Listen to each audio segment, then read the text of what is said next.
نحمده نصلي على رسوله الكريم أما بعد عن عبد الله بن عمر رضي الله تعالى عنهما قال فرض رسول الله صلى الله عليه وسلم زكاة الفطر ساعة من تمر أو ساعة من شعير على العبد والحر والذكر والأنثى والصغير والكبير من المسلمين وأمر بها أن تؤدى قبل خروج الناس إلى الصلاة.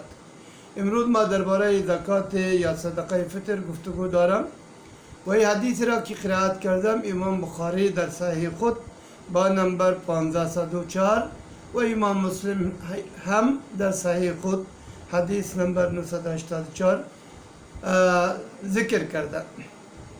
یکی ما اول در چند جزئیات مختلف در ارتباط صدقه فطر گفتگو میکنم.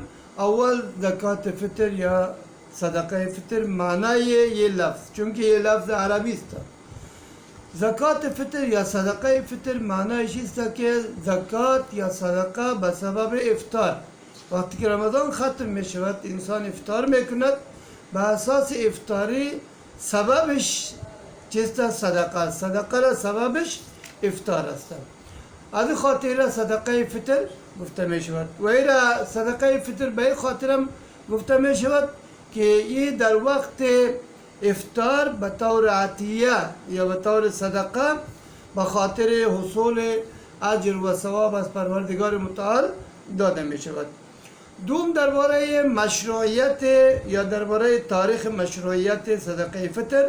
صدقه فطر همزمان با فرضیت ماه مبارک رمضان در سنه دوم هجری فرض شده بود و در فرضیت یا بر فرضیت ازی و بر مشروعیت ازی دلالت میکند کتاب پروردگار متعال قد افلح من تزکا و حدیث پیامبر علیه السلام قسمی که ما الان قرائت کردیم فرض رسول الله صلی الله علیه وسلم و نیز اجماع امت مسلمه از زمانه تا امروز و تا روز قیامت بر فرضیت صدقه فطر اجماع دارند.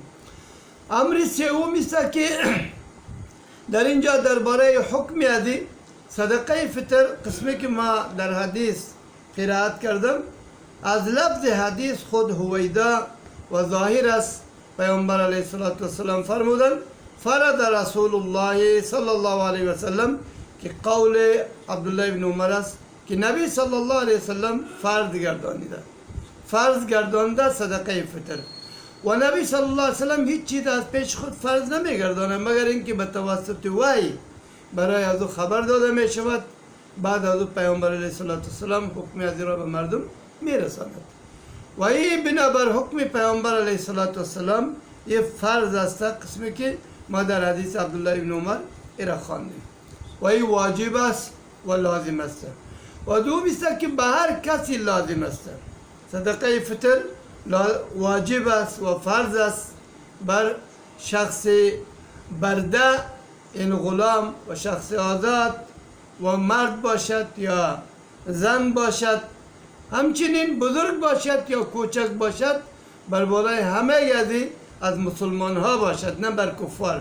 این زکات فطر فرض است و نبی صلی الله علیه وسلم حکم داد که ایرا بیرون کرده شود پیش از اینکه زکات دهنده یا صدقه فطر دهنده به طرف نماز عید بیرون می شود، قبل از او باید ایرا ادا بکند. و در فرضیت یا در مشروعیت صدقه فطر حکمتای بشماری است.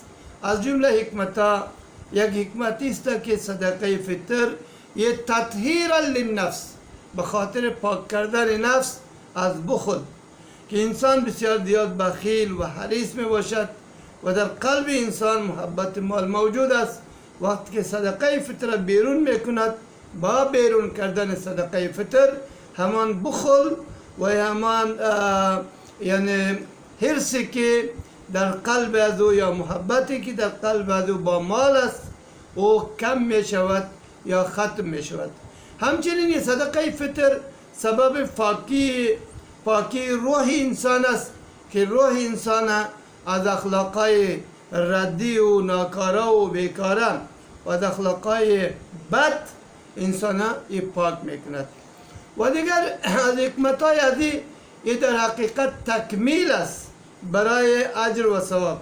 انسان یک ماه مبارک رمضان روزه میگیره و ممکن است در ماه مبارک رمضان در روزه از نقص، عیب به سبب غیبت، حسد یا به سبب سخنچینی یا به سبب آزار و اذیت و الی آخره که در روزه از نقصان آمده است. وقتی که صدقه فطره یادا میکند به خاطر روزه از نواقص از دور میشه و تکمیل برای اجرش در اجر کمی آمده و به ذریعه از پورا میشود. و آخرین جزی که در حکمت از ما میگوییم امروز و هو تتمیم للعمل الصالح.